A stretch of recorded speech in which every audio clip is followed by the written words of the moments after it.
Daji, namaste. Namaste, Swati. Thank you for joining us today to talk about this meditation and health in honor of Doctor's Day.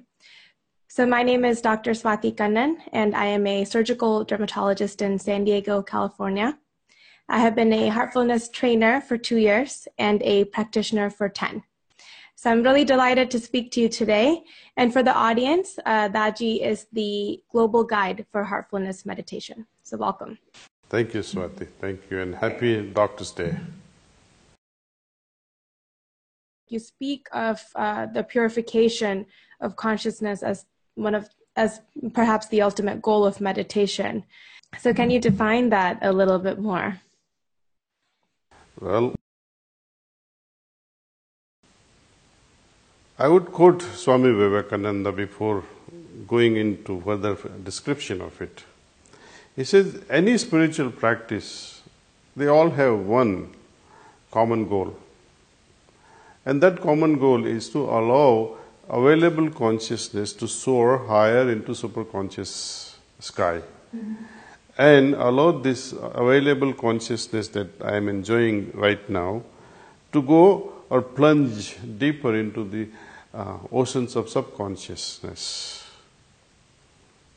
See? If this meditation that I am doing is truly a vehicle for my evolution, then through this meditation I should be able to raise my superconsciousness. At the same time, I must be able to expand within my subconsciousness. So that's how I increase the spectrum, the width of my spectrum, going in both directions, you see. And a time comes, it becomes infinite. That is total evolution. See, often we talk of evolution and say, what is the purpose of human life?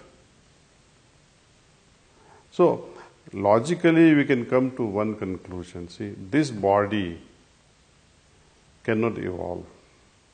For it to evolve, it will take millions of years. But during my lifetime, it is not going to physically evolve. It will only age. Mm-hmm. Going forward, I can only decay, become weaker and weaker and weaker.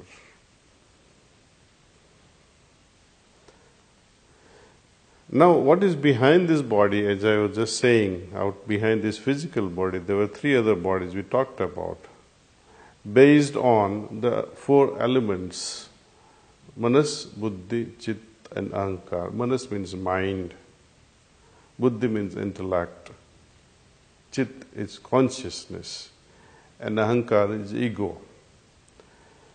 Out of these 4, 3 things, Manas, Buddhi and Ahankar, they play out on a canvas of Chit or consciousness.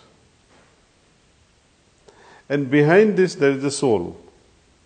And now it is said that soul is eternal, pure, unchanging, immutable. That means it cannot evolve. Things which is immutable cannot change, cannot be transformed. So, my body cannot evolve and change. I'm sure it can change, but it cannot evolve. Soul cannot evolve because it is immutable.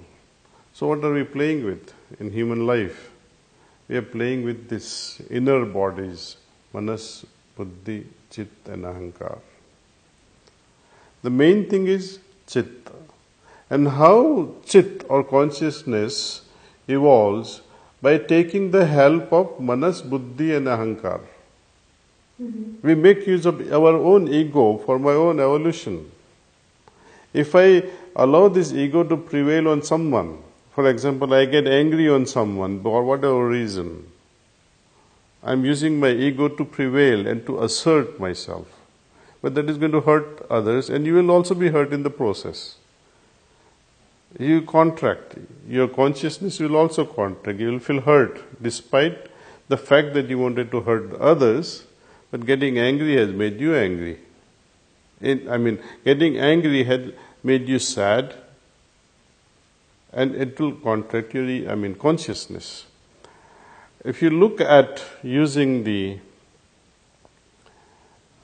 Manas, What is the role of manas or the mind? It is to think. Now, when this manas evolves, what happens to its function of thinking? We move from thinking to feeling. You see? Usually we think rather than feel things first. Have you seen the difference between your father and mother? Father is a thinking fellow. Mother is a feeling lady. Right. Right? And you must have seen also, and others also you can contribute to this conclusion, that when you are talking to someone and when you have a lot of problems, and in a business world or at job, and you keep this thing in your mind for a long time, and your wife or your mother or your sister tells you, why are you look so troubled? Your sister or your wife or your mother might tell you, oh, this is the solution. Even before you share the entire story, halfway through they are able to tell you the whole solution of it.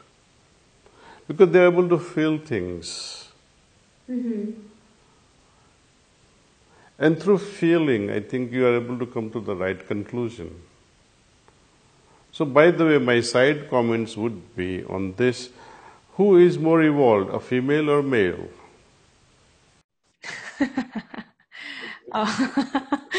Okay. So I would say one who has more expertise in feeling things is more evolved. Okay. So a woman who feels more, you would say, is more evolved. So they should. I would say the same thing. If man was thinking instead of, if he was more feeling, then there will be competition then. See. Yeah. So now that is about manas or the mind. What about the intellect, buddhi? What happens to intellect or buddhi when it evolves itself? It changes its face in stages, and it becomes wisdom. See, the difference between a wise man and intellectual man is only this. Intellectual man will go on thinking and intellectualizing things so often. But a wise man will come to conclusion instantly. You tell him the problem through his wisdom, which is based on his lifelong experience, will tell you, oh, this is how it should be done. Okay.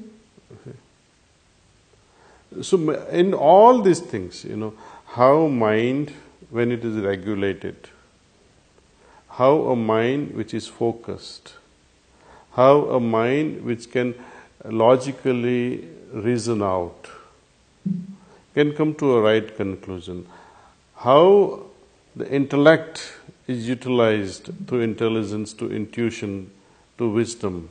All these steps, they open up during meditation.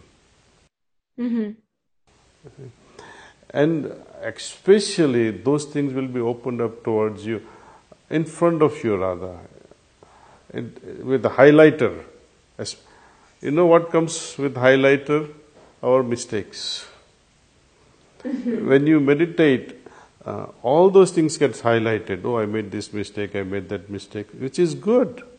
Face them and resolve that, okay, henceforth I will not do this again. And a man of meditation will have certainly a willpower. He may fail once, he may fail twice, he may fail 100 times.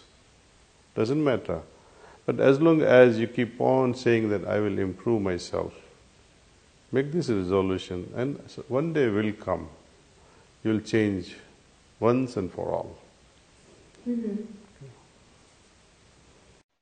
Yeah.